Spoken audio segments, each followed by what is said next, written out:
mas não tão ocupado a ponto de não ter tempo para Deus. Neemias não era tão ocupado assim ao ponto de não ter tempo para Deus. A vida dele era uma correria, era uma luta, mas ele sabia que o tempo desse dia pertencia a Deus. E por isso que eu te digo, nada vai nos justificar no grande dia quando o Senhor vier e teremos que prestar conta diante dele. Não vai dizer, não vai valer a pena e não vai ter como eu explicar para o Senhor e dizer: Senhor, eu não orava muito porque eu tinha 2 empregos. Eu não orava muito porque eu trabalhava de dia, à noite eu terminava o trabalho e estava super cansado. Não vai justificar. Porque ele vai pegar exemplos como Neemias e vai dizer: esse homem era tão ou mais ocupado do que você. Ele não tinha as facilidades que você tem. Ele não tinha a tecnologia que você tem. E ele não deixava de me buscar. Como então você vai justificar que você estava deixando de me buscar? Sabe qual que eu vejo uma grande dificuldade em se levantar intercessores e homens e mulheres de oração? É porque a oração nem sempre é tão instantânea na sua resposta como nós queremos. O povo brasileiro, por sua natureza, já não trabalha com coisas para anteceder. Ele sempre trabalha depois que o prejuízo já aparece, sim ou não? Estava até vendo algo sobre isso. O homem, para fazer revisão só depois que o carro quebra, que ele leva, aí conserta o negócio e fala: aproveita e faz a revisão aí para mim, ver se está tudo certo. Vai fazer a revisão só quando vai viajar. Viajar não for muito longe, dá uma olhada aí tudo aí, carinho nos pneus e tudo. Mas antes disso não faz. Isso já é cultura do brasileiro. Certo? Tem alguns aqui? Tem. Acontece. Quase sempre, todo dia. Só que agora, para você ver como que é de cultura, no japonês já é diferente. No Japão, dificilmente você vai encontrar algo quebrado. E quando acontece alguma coisa, quer seja de estragar uma rua, sabe o que o japonês faz? Ele liga para o governo vem arrumar, então eles mesmos se juntam, cada um traz um pouco, eles arrumam. Eles pensam que vão quebrar e já consertam. Só adianta. Então eles trabalham antecedendo o perigo, antecedendo o problema. Já o ser humano brasileiro não é muito assim. E com isso nós vemos na nossa vida espiritual. Na maioria das vezes eu e você vamos orar e interceder por algo quando aquilo já estourou, quando já explodiu. Oramos por cura quando as pessoas já são diagnosticadas com algum tipo de doença. E oramos ainda com mais intensidade quando os médicos dizem que essa doença não pode ser curada. E sabe onde nós vemos um toque, a misericórdia e o amor de Deus? É que ainda assim o Senhor ouve e ainda cura essas pessoas. Ainda assim o Senhor opera em favor dessas pessoas. Então como que nós poderíamos orar? Orarmos pela nossa família.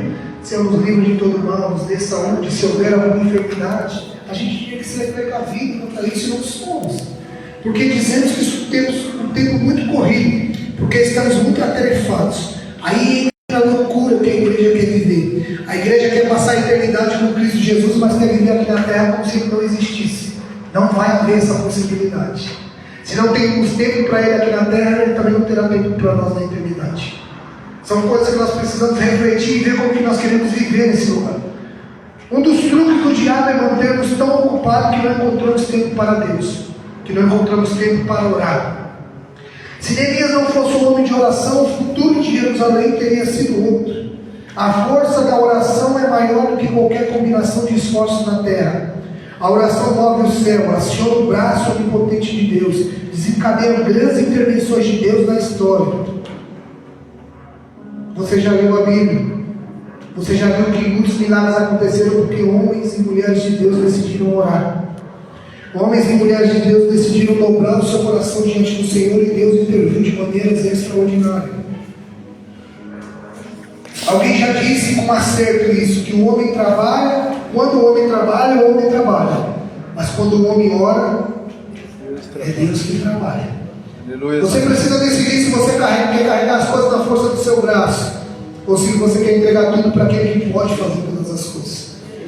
Confiar em Deus é algo que é sobrenatural mesmo. A sua fé ela vai causar, chamar essa atenção diante de Deus, porque ela causa espanto. Mostrei para a Evelyn ontem até, de um vídeo que eu postei ontem também. O rapaz ele está sentado à mesa e sozinho ali. De repente chega um rapaz, falando dentro da chicoeira e fala assim para ele, né? Com licença, você pode me ajudar? Aí ele fica olhando para o rapaz. Ele fala assim, que eu estou com muita fome. e eu não tenho dinheiro para comprar, você pode me dar uma coisa para comer? Ele fala para o cara, porque baixinho, ele fala, eu não tenho nada para você comer, mas ele enfia a mão na bolsa e pega um bolo assim de moeda. E ele fala assim para ele, vamos comprar alguma coisa por aqui. E fala para ele, isso aqui é todo o dinheiro que eu tenho, as moedas tudo. E dá na mão do cara. O cara fala assim, mas você falou que isso é tudo que você tem? Ele falou, não é. Ele falou, não, mas como que você vai ajudar alguém agora? Ele falou, por que você está querendo me ajudar? Ele falou, porque você precisa. Você está precisando de ajuda, a gente tem que ajudar quem precisa. Aí o cara devolve o dinheiro para ele, todo troca, ele fala, não, pode ficar com tudo. Aí o cara fala para ele, não, segura aqui o seu dinheiro. Aí ele fala assim para ele, entra numa conversa, por que ele estava ajudando e isso aqui, você não tinha nada que queria fazer, né, para outro dia e tal. E aí ele começa a explicar para o cara, na verdade ele pregou, né, ao coração. E ele começou a dizer para ele, meu sustento não está nas minhas mãos. Eu não preciso me preocupar com o dia de amanhã. Como que eu vou guardar para amanhã se tem alguém que precisa hoje? Como que eu vou guardar para amanhã se tem alguém que precisa agora? Ele falou, meu sustento não está nas minhas mãos. E fez para ele, fica sossegado. Então o cara devolveu o dinheiro para ele e falou assim, eu trabalho com um aplicativo e tal, financeiro, né? E gosto de ajudar as pessoas. Pegou um envelope e levou para ele. Aí ele olhou para o cara e falou, mas como você me achou aqui? Aí ele abriu o envelope. Quando ele abriu o envelope tinha $5.000 lá dentro. Aí o cara ficou sem saber o que fazer, né? Aí ele olhou para o cara e falou assim, hoje eu não tinha dinheiro para pagar a minha mensalidade. Ele não tinha dinheiro para pagar a mensalidade, e as poucas moedas que ele tinha, ele deu, e ele disse assim, se você precisa de ajuda, não. Então ele levanta e dá um abraço no rapaz. Então ele conseguiu pagar a sua mensalidade. A manifestação da presença de Deus, ela faz com isso. A nossa fé faz com que a gente creia que o que nós temos ainda serve para alguém. Por isso que às vezes você pode dizer, eu não tenho nada para oferecer para alguém. Mentira. Se você não tem bens materiais, se você não tem recurso e dinheiro para ajudar alguém, sabe o que você pode fazer? Orar. Orar por essas pessoas. Se colocar na brecha diante de Deus e diante dos homens e dizer, Senhor, eu não posso não ter ouro nem prata, mas o que eu tenho, eu quero que essas pessoas recebam. Aleluia. Que em nome de Jesus, que a vida delas sejam transformadas, sejam mudadas. Mas nós estamos tão atarefados com a nossa vida, que a gente está se esquecendo que estamos no mundo que outras pessoas dependem de mim e de você. Você pode dizer, eu não tenho nada a ver com isso. Quem diz? Não temos tempo para nada nesse mundo, mas passamos mais de 2, 3 horas com uma cara enfiada no celular. Por isso que não seremos como inocentes diante de Deus.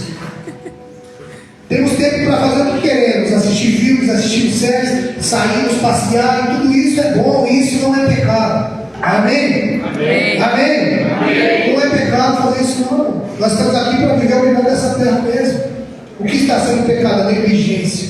Porque fazemos isso e esquecemos de Deus. Ou fazemos isso e damos as migalhas que caem para o Senhor. Ele não recebe, Ele não quer. Temos que tirar da mente das pessoas esse Deus a qual tudo que você tem para Ele é o suficiente, tá bom? Não, não é. Deus não tem falta de nada, Ele não precisa de nada. Deus é um Deus completo, Ele é um Deus glorioso. Ele que pode dar todas as coisas que precisamos. Ele não precisa receber nada.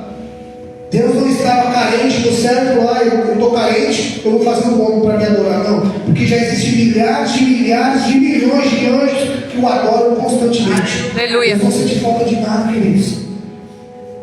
Mas Deus se importa comigo e com você de uma tal maneira que Ele deu foi um filho para morrer por nós. Aleluia. Para que a gente tivesse uma aliança com Ele. Quando o homem vem, Deus faz o homem quebra a sua aliança. Então Deus diz assim, eu amo vocês. E eu amei vocês antes da criação do mundo. Eu já amava vocês. Por isso que o cordeiro foi imolado antes da fundação do mundo. Antes que tudo fosse criado, Cristo já tinha sido entregue como sacrifício vivo. Porque sabia que o homem ia cair em seus pecados. Deus disse, eu te amo tanto. Você é a parte mais perfeita da minha criação. E eu te amo tanto que eu vou entregar o meu filho para morrer no seu lugar, porque eu quero ter uma aliança com você. Quando você ler as Escrituras, você vai entender que diz sobre a criação do homem, que Ele nos fez boca abaixo, em majestade e no poder do que os anjos. Você não tem noção do que é isso. Você não tem noção do que um anjo do Senhor pode fazer. O melhor você tem. Quando você lê, então, Êxodo, e você vê o povo de Deus lá no meio do Egito, e o Senhor enviou um anjo na morte. Quantas pessoas eles mataram? Muitas. O anjo da morte, quando veio o pecado no meio do povo de Israel, nós vamos ver aqui ainda. Quando veio o pecado no meio do povo de Israel, um anjo só matou mais de 30 mil homens num dia só. Mas o Senhor nos fez boca abaixo do que os anjos. Mas o Senhor nos deu algo que não deu aos anjos. O Senhor nos deu algo que ninguém no céu pode ter, apenas nós, que é o Espírito Santo do Senhor habitando em nós. O Senhor sabe que nós somos falhos, e por isso que Ele não obriga a adoração. E por isso que Ele envia o Espírito Santo para que nós, completamente com o coração devoto a Deus, adoramos ao Senhor. Foi ensinado que a adoração é só louvor. Foi ensinado que a adoração é só vir à igreja. A adoração é um estilo de vida daquele que decide viver para o Senhor, porque a sua adoração é no louvor, é na dança, é na palavra, é no seu trabalho, é na sua casa, é por onde você andar. Um coração devoto a Deus, em devoção e adoração a Deus, atrai a presença dele. Amém. Aleluia. E por mais que você pense que isso não faça diferença, existem pessoas que estão olhando para você e tem você como uma referência para isso. E talvez você possa dizer: eu não sou referência para ninguém. Então arruma a sua vida. Porque não tem como Deus vir aqui e falar assim: olha para mim. Deus está dizendo: olha para a minha igreja. E através da minha igreja eles vão me buscar, eles vão me desejar. Então, se tem pessoas que não têm desejo de ir à igreja, porque a igreja tem maus exemplos, então a igreja precisa se alinhar. A igreja precisa buscar a presença manifesta de Deus. Tem pessoa que tem um coração incrédulo, duro, então diz assim: Senhor, deixa acontecer um sinal e uma maravilha na frente desse incrédulo. Você vai ver se ele converte ou não converte. Fala por irmão, hoje é bênção. Neemias começou seu ministério orando. Sua oração é uma das mais significativas registradas na Bíblia. Vemos nelas elementos de adoração, petição, confissão e intercessão. O intercessor é alguém que se levanta diante do trono de Deus em favor de alguém. O mundo precisa desesperadamente de intercessores. A igreja precisa urgentemente de intercessores. Mas quais são os atributos do intercessor? Quais são os atributos daqueles que podem se considerar um intercessor? O intercessor é alguém que sente o fardo dos outros sobre si. Amém? Amém. O intercessor é alguém que sente o fardo dos outros sobre si. O intercessor torna-se responsável diante do conhecimento de uma necessidade. Foi nos ensinado e está sendo ensinado por aí afora que se você quer servir a Jesus, você vem à igreja, aceita a Jesus e pronto. Sua vida mudou com um passo de mágica. Tudo ficou novo para você agora e tudo vai dar bem, tudo vai ficar bom.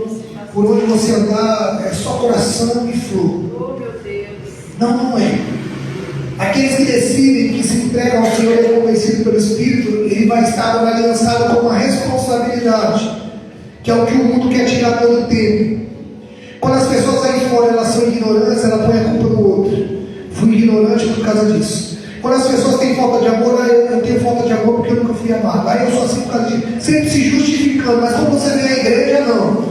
Quando você vem à igreja, a Bíblia não se torna uma janela que você lê e fala: nossa, fulano como está ruim, a Bíblia diz isso, ele está ruim. Não. A Bíblia se torna um espelho, ela está diante de você. Quando você lê coisa ruim, é com você mesmo. Quando você lê que precisa mudar, você vai mexer comigo. Está falando comigo. Porque ela se torna um espelho diante de você, para que eu e você sejamos transformados. Amém? Amém. Então, quem decide caminhar com Cristo, ele vai se tornar responsável diante do conhecimento de uma necessidade. Então, vem a Cristo. Quem vem a Cristo não vem para ser servido. Amém? Amém? Amém. Quem vem a Cristo vem para servir. Ah, não, mas eu quero. Quem fica gritando eu quero é bebê, é criança. Você chegar na Beatriz, pegar a chupeta dela, ela vai falar: é minha, eu quero. Se você tomar um carrinho dela, ela vai falar: é meu, eu quero. Então quem briga por é meu, é criança. Os adultos já entendem e dizem assim: deixa com ele, não tem problema. Então nós viemos à igreja não é para ser servido. Ah, eu quero isso. Ah, eu quero que a igreja faça isso aqui. Não. Eu estou aqui para servir assim como o meu Senhor serviu. Jesus disse: o Filho do Homem veio ao mundo não para ser servido, mas para servir e dar a sua vida em resgate de muitos. Cristo disse isso. Então nós estamos aqui para servir uns aos outros. Amém? Amém. Não vai haver outro lugar na face da terra que vai mudar o seu caráter a não ser a igreja. Verdade. Porque na igreja, a gente vem à igreja, a gente acha que todo mundo é santo, a gente acha que na igreja ninguém mente, a gente acha que na igreja ninguém engana, a gente acha que na igreja não tem inveja, a gente acha tudo isso. E o lugar que mais tem isso é na igreja. Mas qual que é a diferença da igreja para o mundo se tem isso na igreja e tem no mundo? Que aqui dentro o Espírito Santo pega de madeira. Sim. E a pessoa converte, é transformada e vira santo. Entra todo destrunchado, todo capeta e sai daqui retinho. Ou então vai ficar apanhando todo dia. Nem prefere. Essa é a diferença. A diferença é que a igreja não se conforma com isso. Por exemplo, quando se levanta alguém que tem inveja no meio da igreja. Você imagina só se todas as vezes que me levantasse algum problema a gente fosse embora. Eu ia ser o primeiro. Porque tem dia que eu não aguento imagina vocês. Entende? Noção? Se tem dia que eu mesmo não me aguento, nunca vou aguentar vocês. Então se fosse para ir embora, eu ia ser o primeiro. Mas não tem a ver com isso. Tem a ver com o quanto nosso coração está disponível em servir. O quanto nosso coração está disponível em ser transformado, em ser moldado, em ser edificado pelo Senhor. E só vai conseguir ser assim quem está diante de Deus em oração. Tem dia que nós vamos interceder diante de Deus por uma causa. Senhor, tira isso do nosso meio. Aí já dá vontade de a gente falar, mata fulano, já leva logo para a eternidade. Não pode. Senhor, transforma a vida dele assim como o Senhor transformou a minha. E Senhor, que o Teu Espírito Santo me dê discernimento que talvez o problema seja eu, não seja ninguém. Sim. Talvez o problema não seja nem a outra pessoa que eu estou dizendo, talvez o problema seja eu, Senhor. Por isso que Paulo diz, examine-se o homem, pois a si mesmo. A si mesmo. Para que então depois ele possa participar da ceia, da comunhão, da aliança com Cristo. Mas não, nós olhamos o defeito do outro, não olhamos o nosso, e isso gera problemas. Isso só pode ser resolvido com alguém que intercede diante de Deus. Alguém que diz, Senhor, perdoa os meus pecados, mas me mostra quais são para mim se arrepender, para que eu possa me arrepender deles e ser uma nova criatura. Amém? Amém. Fala assim, eu sou responsável. Eu sou responsável. Diante do conhecimento de uma necessidade. Então, a partir de hoje, o Senhor não tem mais você como inocente. Quando você tem uma necessidade, você é responsável por ela. Ore, apresente diante do Senhor. Apresente, levante a solução para isso. Amém?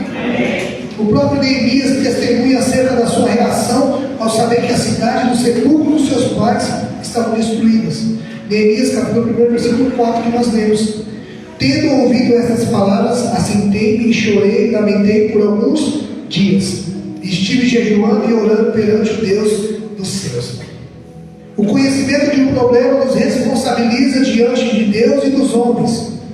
O conhecimento dos problemas do seu povo levou Neemias a orar a respeito do assunto.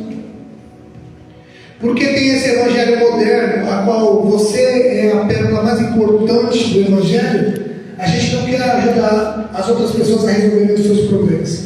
Nós queremos que os nossos problemas sejam resolvidos.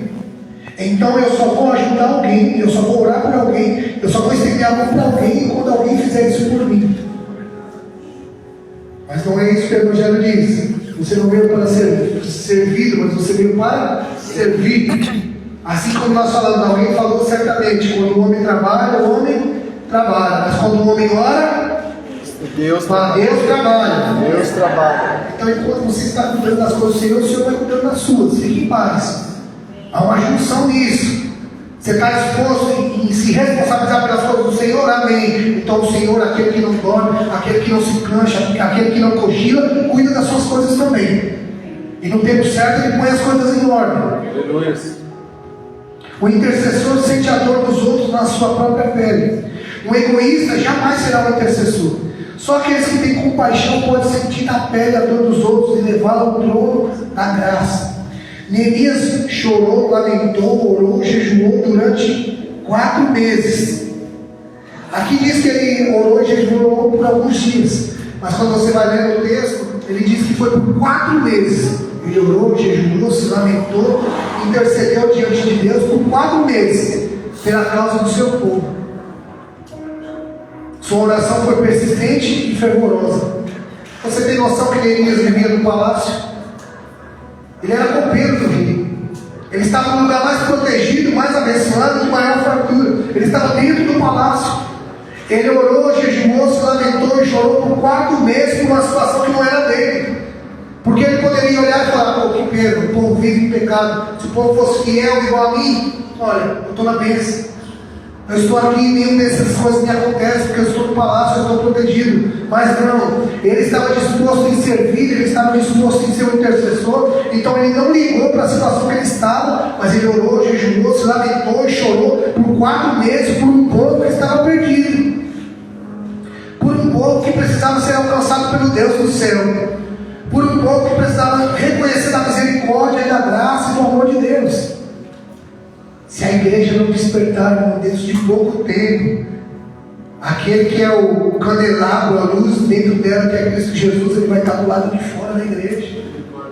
Assim como diz Apocalipse, ele vai estar do lado de fora, batendo na porta, querendo entrar. Porque a igreja está tão preocupada com os seus problemas que deixa o próprio Cristo do lado de fora.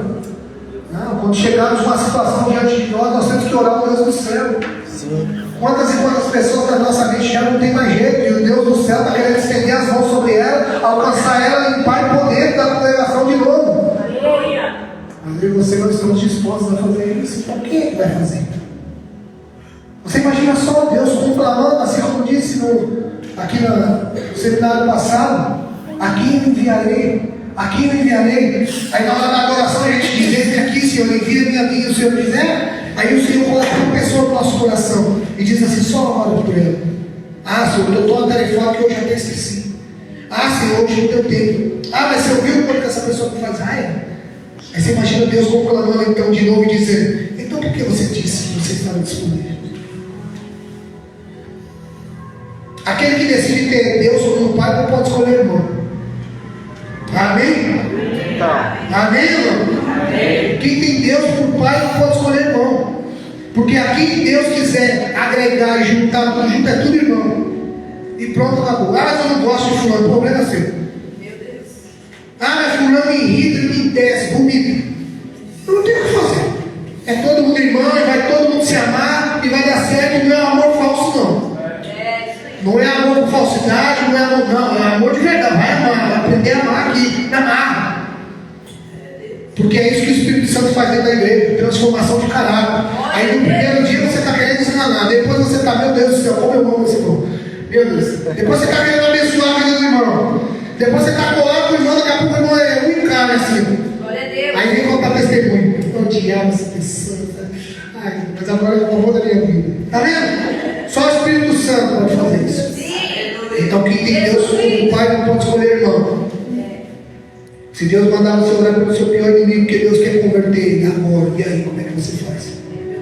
Ah, Senhor, salva esse pecadante aí, Jesus. Jesus foi lá e nos alcançou. E agora é nossa vez de ser porta-voz dele. Amém?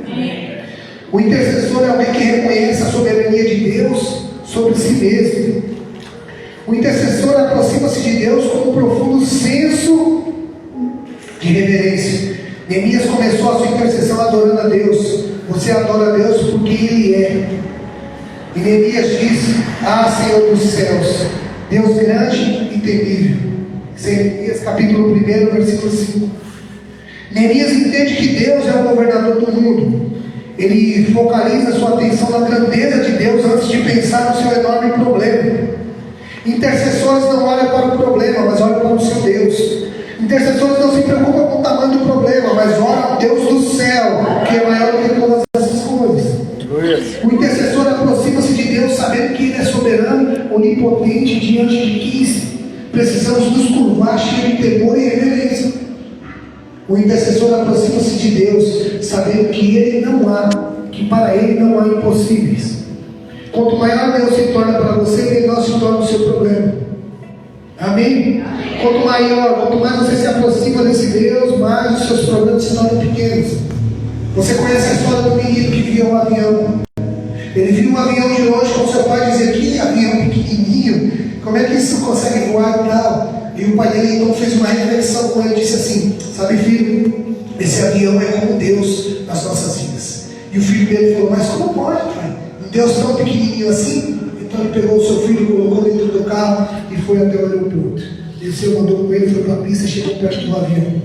Quando o filho dele olhou aquele avião enorme, falou: pai, esse avião é enorme, aquele pequenininho. Ele disse: sim, meu filho, e é assim que funciona.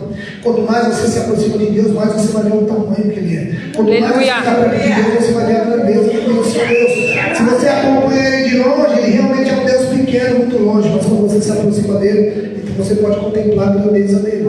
Glória a Deus. Existem pessoas achando que é impossível para Deus porque estão olhando ele de longe. Existem pessoas que acham que tem coisas que Deus não vai fazer porque estão olhando ele de longe. Mas se olharem ele de perto e verem o tamanho dele, com certeza eles mudam esse pensamento. Daniel disse que o povo que conhece a Deus é forte e ativo. Quando você lê Daniel capítulo 11, versículo 32, ele diz que o povo que conhece a Deus é um povo forte e ativo. O intercessor é alguém que se firma na fidelidade de Deus. O intercessor sabe que Deus é fiel à sua aliança. Neemias expressou isso claramente em sua oração.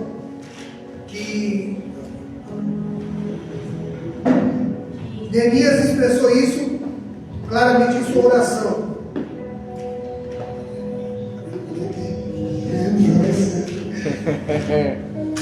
Neemias expressou isso em sua oração. Ele disse que guardas a aliança e a misericórdia para com eles que te amam e guardam os teus mandamentos. Neemias 1:5. Somos o povo de Deus. Ele firmou conosco uma aliança eterna de ser o nosso Deus e nós o seu povo. Ele prometeu estar conosco sempre. Ele nos guarda, nos conduz. Ele nos prometeu nos guardar, nos conduzir em triunfo e receber da glória. Quando oramos, podemos nos agarrar às promessas dessa aliança. O Senhor prometeu nos guardar e nos conduzir até a glória dele. Então nós podemos orar e estarmos agarrados nessas promessas. O intercessor se fundamenta não nos seus méritos, mas na fidelidade de Deus. Neemias tinha disposição para interceder porque conhecia o caráter fiel e misericordioso de Deus. Quanto mais conhecimento você tem, mais comprometimento com a oração você deve ter. Amém? O intercessor é alguém que importuna Deus com suas súplicas. O intercessor é alguém que não descansa nem dá descanso a Deus. Neemias foi incansável em sua importunação. Ele orou continuamente e com perseverança. Ele diz: estejam, pois, atentos os teus ouvidos e os teus olhos abertos, para acudires à oração do teu servo, que hoje faço a tua presença dia e noite pelos filhos de Israel, teus servos. Neemias 1:6. Muitas vezes começamos a interceder por uma causa e logo abandonamos. Neemias orou 4 meses com choro, com jejum, dia e noite. Ele insistiu com Deus. Só essa frase aqui a gente poderia fazer já uma série de pregação. Que muitas vezes começamos a interceder por uma causa e logo abandonamos. Só para você se lembrar rapidamente aí do seu coração, quantas coisas você começou a orar porque você queria ver uma provisão de Deus, um estender de mão de Deus, um milagre de Deus, e você já parou de orar por isso. Quantas coisas a gente abriu mão porque a gente achou que no nosso tempo demorou demais para acontecer. E quantos de nós temos o entendimento que Deus não é o nosso garçom? Quantos de nós temos o entendimento que Deus não precisa fazer o que nós queremos, mas precisa ser feito o que Ele quer? Muitas das vezes nós vamos passar a vida inteira orando por algo, e talvez nem aconteça, e talvez isso possa te levar a te entristecer e você desistir de orar. Mas esse não é o objetivo. O objetivo é você orar até que você consiga encontrar a vontade de Deus no meio disso. Quando a vontade de Deus é estabelecida, pronto. Às vezes oramos e não vemos resultado disso, porque na maioria das vezes as nossas orações não são orações, são petições para nós mesmos. Se tem um povo que intercede por si mesmo, é o povo de Deus. A gente pede 50 coisas para nós e um para o próximo. A gente ora 15 dias para nós e uma vez para o próximo. Isso mostra o quanto nós somos carentes. Isso mostra o quanto é grande a nossa incredulidade. Porque se o Senhor é o nosso Deus e Ele é o Deus dos céus, então devemos buscar a Ele para que se cumpra a vontade dEle e não a nossa. Mas é difícil fazer isso, sim ou não? É difícil você estar no meio de uma necessidade e você se lembrar de outra pessoa que precisa de orar por essa pessoa. É difícil, sim ou não? Sim ou não? Sim. Mas é necessário. Homens e mulheres de Deus não fazem o que é preciso, fazem o que é necessário. Homens e mulheres de Deus não estão aqui nessa terra para satisfazer os seus prazeres, mas estamos aqui para obedecer a Deus. Às vezes você pode estar passando por uma tribulação terrível, achando que vai morrer, meu Deus, isso aqui vai acabar comigo. Aí o Senhor fala, como falou para Jó, que já tinha perdido tudo, que já tinha perdido filhos, bens, coisas materiais, saúde, já está no fim da sua vida, a sua esposa dizendo para ele, amaldiçoa esse seu Deus e morre logo, e ele se coçando com um caco de telha de tão grande que eram as enfermidades, e Deus dá uma palavra para Jó. 3 amigos de Jó foram vê-lo, e quando vai ver ele, só acusa ele, Jó, você tem que se arrepender, você está assim porque você está em pecado. E Jó diz, eu não estou em pecado, foi Deus que quis fazer isso. E Jó começa a dizer, em breve o meu Redentor que vive, ele se levantará em meu favor. Ele começa a dizer isso. Então quando seus amigos pressionam ele de uma tal maneira, Deus dá uma palavra para Jó. Jó, vai orar pelos seus amigos. Você imagina, irmão? Você imagina se a gente... Ah, Senhor, o senhor me desculpa, mas o senhor está surdo. O senhor não está escutando direito, não. Esses caras estão aqui o tempo todo me acusando, falando de pecado, que o senhor sabe que eu não tenho, que o senhor sabe que eu não fiz o que eles falaram, e agora o senhor está pedindo para mim orar por eles? Ah, está de brincadeira. Vou fazer o seguinte, vou seguir o conselho da minha esposa, vou te abandonar e pronto, fica aí. Já poderia começar a levantar um grande lamento, não uma intercessão. Já poderia dizer, as pessoas estavam certas de dizer sobre isso. O senhor é um Deus de longe, o senhor não é um Deus de perto, porque viu tudo que está fazendo, está me pedindo para orar para os outros. Ele poderia fazer como eu e você, justificar tudo que ele estava fazendo. Mas sabe o que ele decidiu fazer? Quem sabe? Ele foi orar, ele falou, tudo bem. E aí a Bíblia diz que enquanto Jó orava pelos seus amigos, então Deus restituiu 2 vezes mais tudo que ele tinha. A quantidade de boi que ele tinha agora dobrou, de ovelha, de filhos, de tudo. E ele se tornou novamente o homem mais poderoso do Oriente. Porque ele decidiu obedecer. Jó não olhou para suas feridas, ele falou, é para mim fazer o que, Senhor? É para você orar por aqueles que te acusam. Ele falou, tudo bem. Eu vou lá. Ele estava firme naquilo que tinha. Você precisa estar firme naquele que te chamou. Deus te chamou e mandou você orar, faça. Senhor, fulano, eu tenho vontade disso. Não, você não tem vontade de nada, que agora você é crente. As vontades do Senhor estão sobre você. Negue-se a si mesmo, se esvazie de si mesmo e vai viver o que Deus tem para você. Amém? Amém? O intercessor é alguém que se coloca na brecha em favor de alguém. Ele ora em favor do povo de Deus e se preocupa com a honra de Deus. Esse povo, ele começa a dizer para Deus, Neemias, esse povo são os servos de Deus. É o nome de Deus que estava em jogo. Ele sente esse fardo e coloca diante de Deus em fervente oração. O intercessor é alguém que reconhece os seus pecados do povo e os confessa. Quando nós vemos isso, nós vemos 3 verdades acerca do ministério de Neemias, de intercessão. Que o intercessor, ele tem consciência das causas da derrota do povo. O pecado foi a causa do cativeiro. Deus entregou o povo nas mãos do rei da Babilônia. O pecado foi a causa da miséria dos que voltaram do cativeiro. O pecado produz fracasso, derrota e vergonha. A história está cheia de homens que colheram frutos amargos como consequência de seus pecados. Acã, que nós falamos um pouco atrás aqui, foi apedrejado com sua família, porque havia pecado contra o Senhor. Ofni e Finéias morreram e levaram a morte para mais de 30.000 homens no meio do acampamento de Deus, porque pecaram contra o Senhor, acenderam fogo estranho. Davi trouxe a espada sobre a sua casa. O pecado é uma fraude, oferece prazer e paga com escravidão. Parece gostoso ao paladar, mas mata. O intercessor identifica, esse é o segundo. O intercessor identifica-se com os pecados do povo. Neemias orou.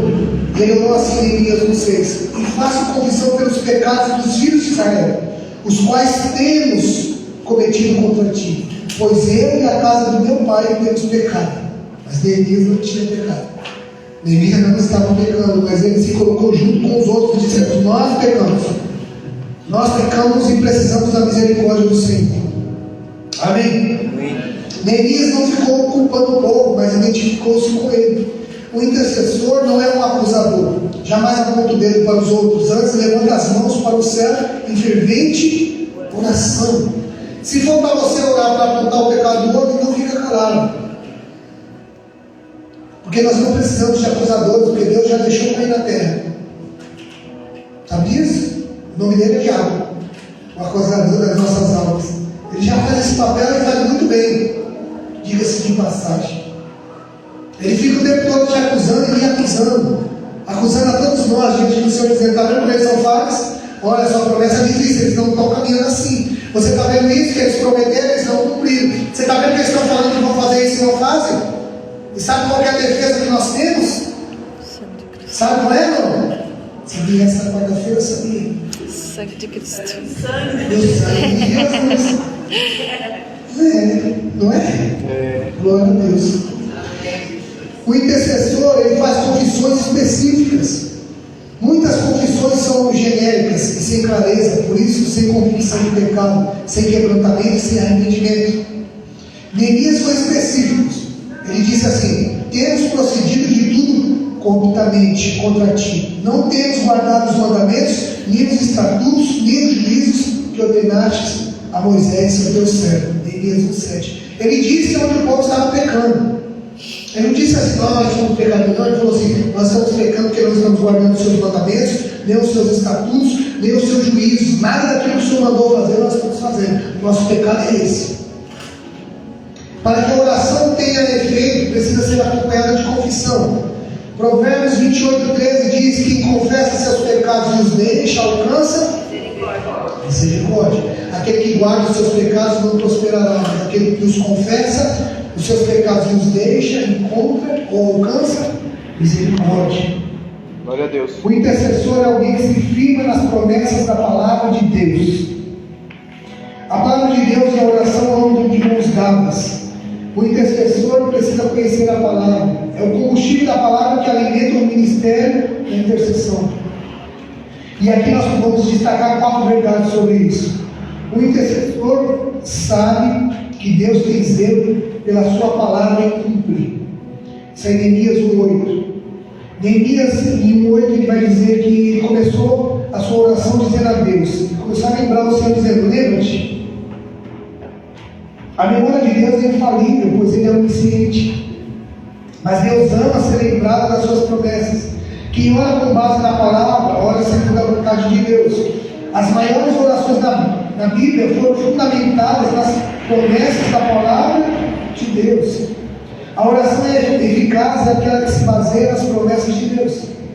Não é pecado você orar e dizer: Senhor, alcance toda a minha casa, porque o Senhor disse que Tu és o caminho, a verdade e a vida. Está escrito na Tua palavra que eu e a minha casa serviremos ao Senhor. Isso é oração. Você está orando agora fundamentado na palavra. Você está lembrando a Deus daquilo que Ele mesmo disse, como se Ele precisasse ser lembrado. Ele não precisa ser lembrado, mas Deus ama quem utiliza aquilo que Ele zela para cumprir. Deus, Ele zela pela sua palavra porque ela se cumpre. Então, quando você usa a palavra dele, Ele diz: ah, você está sabendo, né? Que bom. Ele fica alegre com isso. Aleluia. O intercessor compreende que a disciplina de Deus vem sobre a desobediência. Neemias 1:8, a parte B do versículo. Deus prometeu bênçãos e alertou acerca da maldição causada pela desobediência.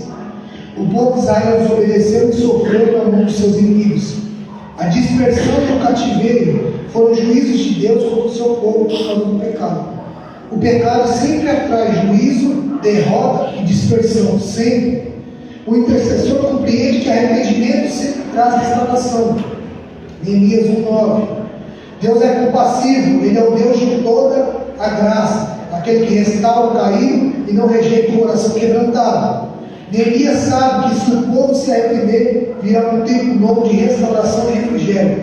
Essa é a confiança do intercessor, o conhecimento do caráter misericordioso de Deus.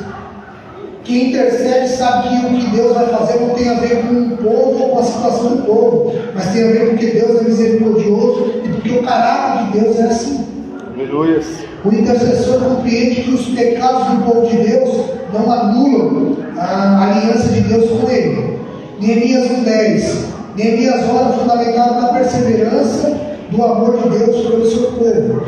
Ainda que sejamos infiéis, Deus continua sendo fiel. Neemias fala de um lugar escolhido e de um povo escolhido. As nossas fraquezas não anulam a graça de Deus. Só para que você entenda.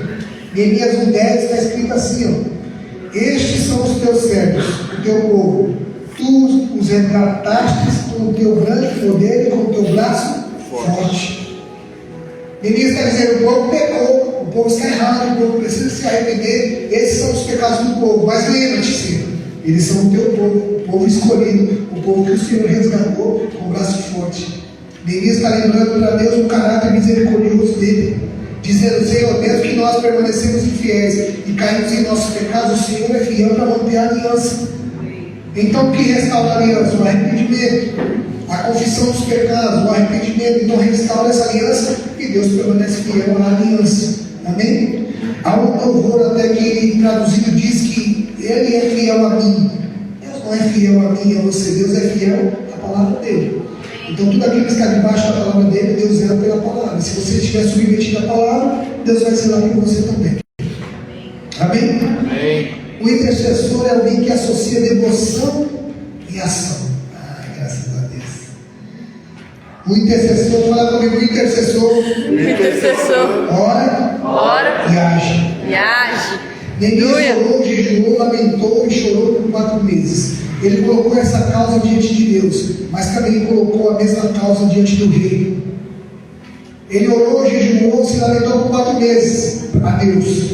E depois ele vai até a presença do rei. Neemias 1:11 vai começar a falar sobre isso. A oração não é um substituto para o trabalho, ela é o maior trabalho. Você não ora porque você não quer fazer. Eu não quero ajudar fulano, então vou só orar. Não, a oração não é o maior trabalho. Você vai orar e depois você vai lá, estender a mão, você vai ajudar, você vai estar disponível, você vai estar disposto. Sim. Amém? Amém. Deus não tem crente no preguiçoso.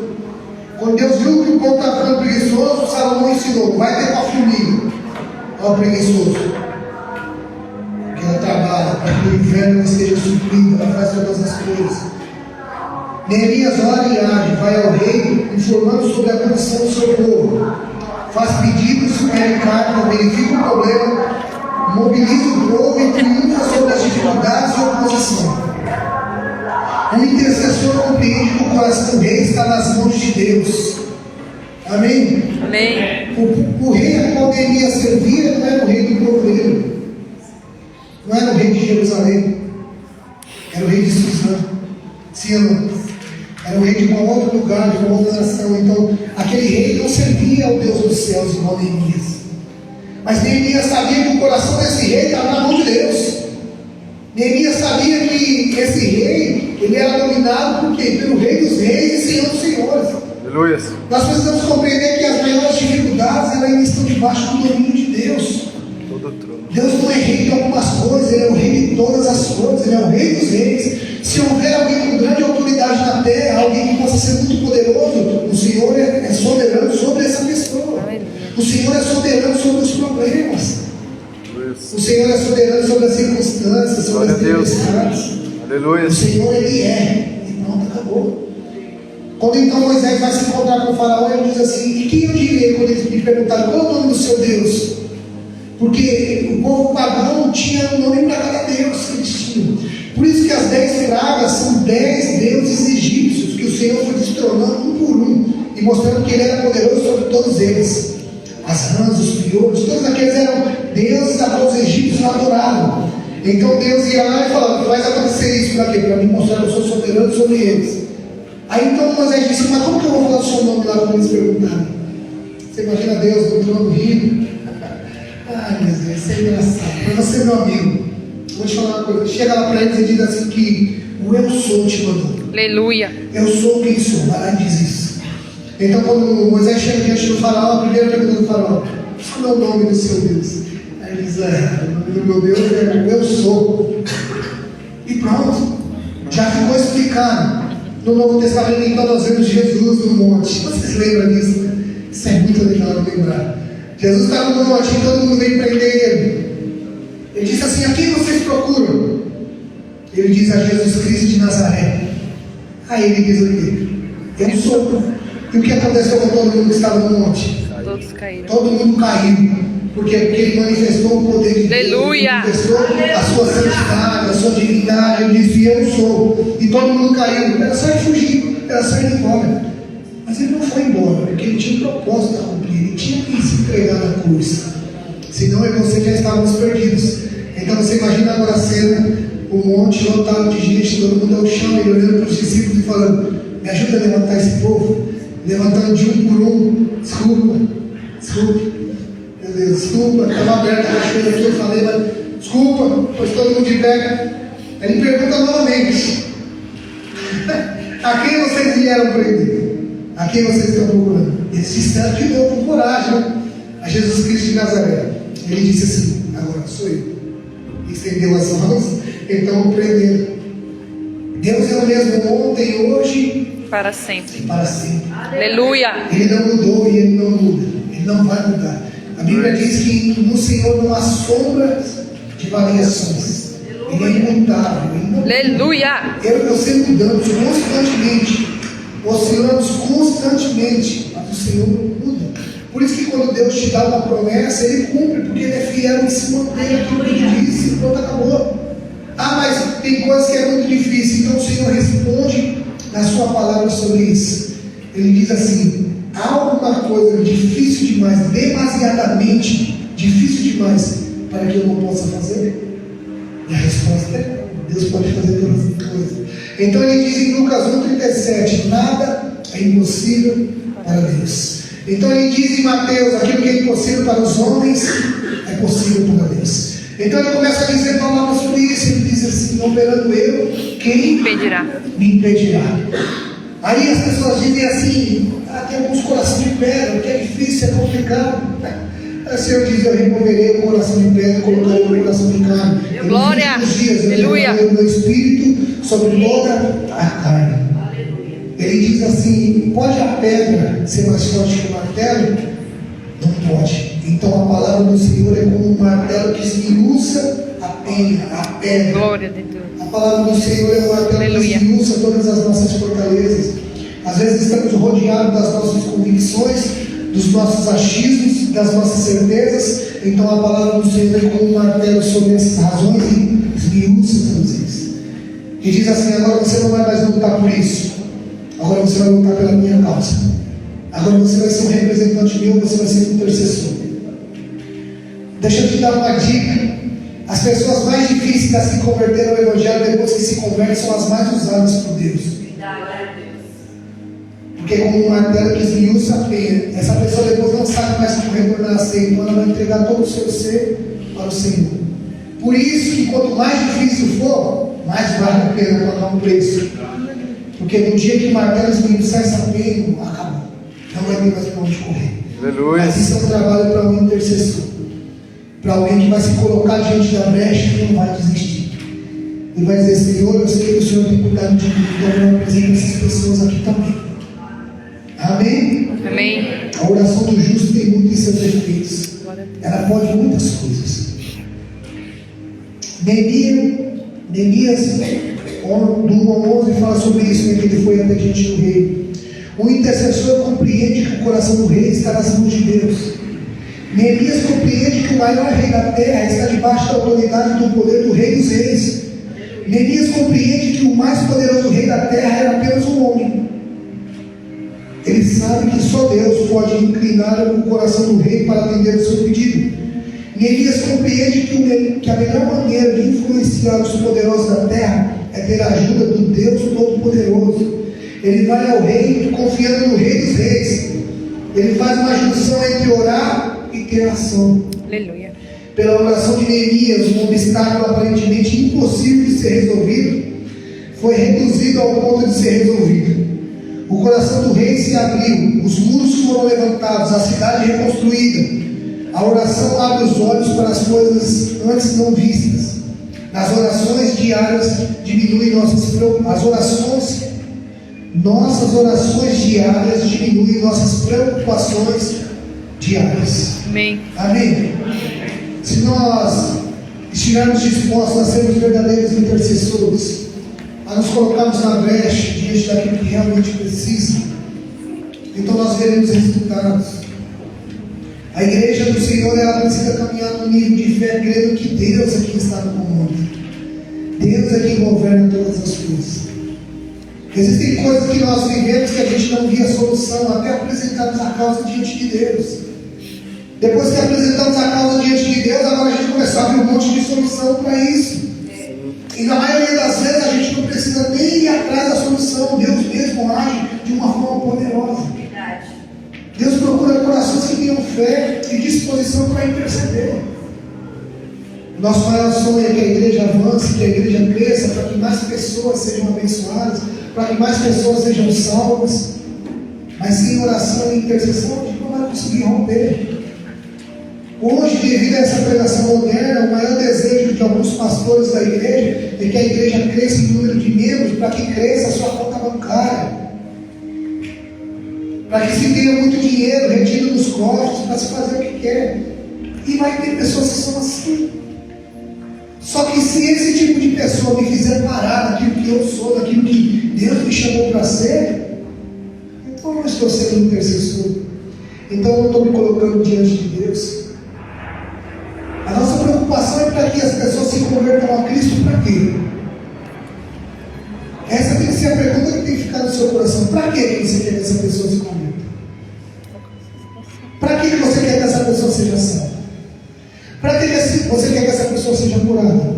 Para que você quer que sua família ouça o Evangelho? Eu quero que eles sejam curados, transformados e salvos. Então é isso. E não só isso, eles vão ser alcançados, salvos, transformados, vão ser prósperos, vão ser abençoados, porque buscar o reino de Deus é a sua justiça e as demais coisas. Meu Deus, só me abre. As demais coisas Serão acrescentadas. vão ser acrescentadas. Amém? Deus não vai fazer porque nós somos bons, né? Deus vai fazer porque Ele é bom. Deus vai fazer porque a misericórdia dele dura para sempre. Era só você fazer um exame rapidinho. Se você olhasse para você mesmo, você acha que você era digno de levar a palavra de Deus? Eu não era. Eu vou começar por mim. De jeito nenhum. Mas como que o Senhor operou na nossa vida? O Senhor fez de nós que éramos mentirosos, agora pregadores da verdade. Não tínhamos nada a oferecer, agora nós temos tudo que o mundo precisa, que é Cristo. Sim. Deus tirou a gente e literalmente nos deu uma nova vida. Eu sou a melhor pessoa do mundo? Não. Eu não tenho nenhum tipo de defeito, muitos. Existem muitas coisas que eu olho a Deus e falo assim, como o Senhor deixa eu fazer isso? Ele diz, eu não vou deixar você me quer. E aí o que ele tem que fazer? Se arrepender. O problema é que a gente está sempre querendo achar um culpado. Mas no dia que você começar a olhar e ver que diante de você há um espelho, não uma janela, você vai começar a ser transformado. Muitas das vezes a gente vem à igreja e diz assim, era bom fulano ter ouvido essa, quem já teve esse sentimento? A vontade de gravar, gravar isso aqui, vou mandar para fulano. Não, era para você mesmo. Não era para fulano, era para você. Porque aqui não é uma janela, nem aqui é um espelho. E nós olhamos para nós mesmos através da palavra, vendo naquilo que o Senhor pode transformar e naquilo que Ele pode mudar. Amém? Você pode se colocar de pé comigo?